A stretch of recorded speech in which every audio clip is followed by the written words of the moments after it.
So a while back I made a video on Ornn, complaining about how Riot took away interesting parts of his kit to give him more damage. To keep up with the tradition of making my work irrelevant, Riot actually gave the unstoppable effect back to him in patch 9.1. I can't be too bitter, this is what I wanted after all, but it mostly just made me wonder, what other champions haven't been quite so lucky? Plenty of champions have had extra effects and passives taken away. In fact, this happened fairly recently with the unholy trinity of Aatrox, Irelia and Akali all getting major parts of their abilities removed. Akali can't heal off her Q anymore, Irelia can't disarm people that walk through her ult anymore, you know, that sort of thing. And these are what I like to call utility effects. Basically something else that the ability can do a little extra effect, and adding or removing them is the kind of balancing that I think has to be done really carefully. On the one hand, adding them can give a boost to an underplayed champion without having to rework them, like when Volibear's E was given a knockdown effect. But on the flip side, you can also remove things that are genuinely fun and interesting, and you'd have been much better off just reducing some numbers. And so, inspired by all this, I went on a journey through time, through every patch note of every non-reworked champion, and here it is.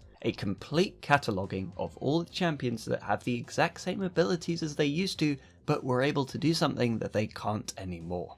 Or, in other words, and because it's really quite hard to make a catchy title out of that, these are the champions that lost utility. Ahri's charm used to be able to stop dashes. This was removed to add consistency, as similar effects like taunts and fears did not work this way. Azir used to be a champion in the game. Azir used to be able to cast a Sand Soldier on top of a turret. This would use up a charge and deal a large chunk of damage to it, which made him a real monster at pushing. Also, his dash knocked up the first champion hit. As for his ultimate, it used to give a speed boost to allies when they passed through, and instead of pushing back enemies once, it would continually push them back if they tried to walk through it. At the beginning, when he was still pretty buggy, this led to some very funny situations. Camille's W was able to heal from minions and monsters too. Really old one for you, but Mundo's ultimate gave him reduced cooldowns while it was active. The third hit of Echo's passive slowed enemies as well. Transforming into Elisa's spider form gave bonus resistances. Hecarim's passive let him walk through units. I secretly think this was done to nerf Civ HD's reverse support Hecarim, but maybe that's just me being paranoid. Janna's ultimate used to slow enemies if they walked back into the storm. Kinda cool actually. I know it would probably be powerful, really frustrating, but I'd quite like to see this again. Jarvan's flag gave bonus armor. First they reduced the active armor but kept the passive, and then later on they removed the passive too. Jinx W used to reveal stealthed units. Karthus' wall currently reduces magic resistance of enemies that walk through, but back then it used to reduce armor as well. There's some evidence that right back in the early days, if he got a kill in the spooky ghost form, then he would instantly respawn at base. However, this is unlikely to have been in the game for very long, and I really can't find much proof of it, so feel free to ignore that one. At one point, Kha'Zix's evolved Q did missing HP damage. Also, his evolved ultimate gave a 50% damage reduction while you're invisible, and earlier on, it even reduced damage from towers. I don't know if this really counts, but I'll mention anyway, you used to be able to cast W while leaping, and it also consumed his passive for bonus damage, which did lead to some crazy instant burst combos. Yeah, Kha'Zix was pretty good. Jin's ultimate refunded its cooldown based on the amount of shots that went unfired. Kallista's passive gave her bonus dash range when moving backwards. Lee Sin's W, both casts, had extra effects. You were able to get the shield when targeting wards or minions, not just champions. And back in the really early days, the shield would restore energy when broken. As for the second cast, it used to give him armor as well. Also, the second cast of Lee Sin's E not only slowed but reduced attack speed too.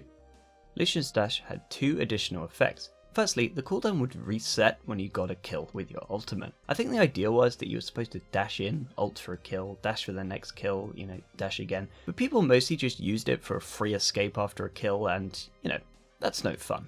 Using his dash would also cleanse slows. It just removed all slows when you dashed. It was pretty fun, actually. Lulu's W gave allies additional AP. She can currently target minions with her E, but back then she used to be able to shield them as well, putting her in the exclusive club of champions that could affect minions in this way.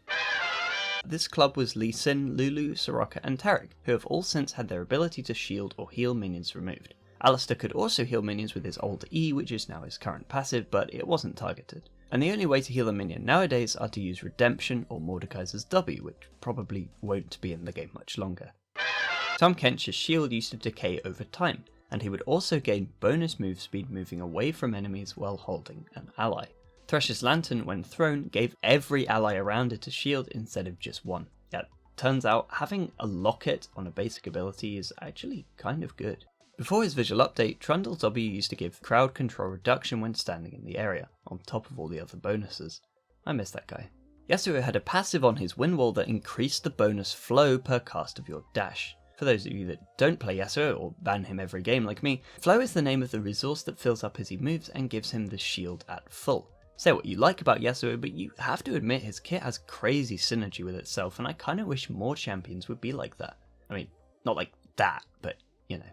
And that's about all I could find. Most of the information here was taken from the League of Legends wiki and their fantastic history section, so if something is incorrect, then just blame them. I probably missed a few things. I probably missed a few things, so if you know of something that fits in here, then please do mention below, as I genuinely do find this kind of thing interesting. I started playing League of Legends very late in Season 2, so if anyone has any insight on the game before then, or if you want to see any of these things back in the game, then leave a comment too. Let's talk about it.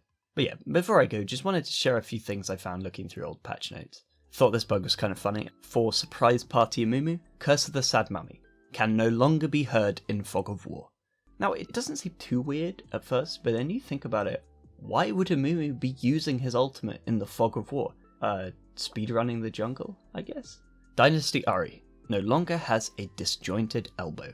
Ouch. I wonder if anyone used that as an excuse for missing their skill shots. Another pretty funny bug fix. Unbreakable. Braum no longer instantly dies if he tries to block Baron Nashor's acid shot with Unbreakable at the exact wrong moment. I love that. The exact wrong moment. Here's a clip of the bug in action because, of course, you want to see it.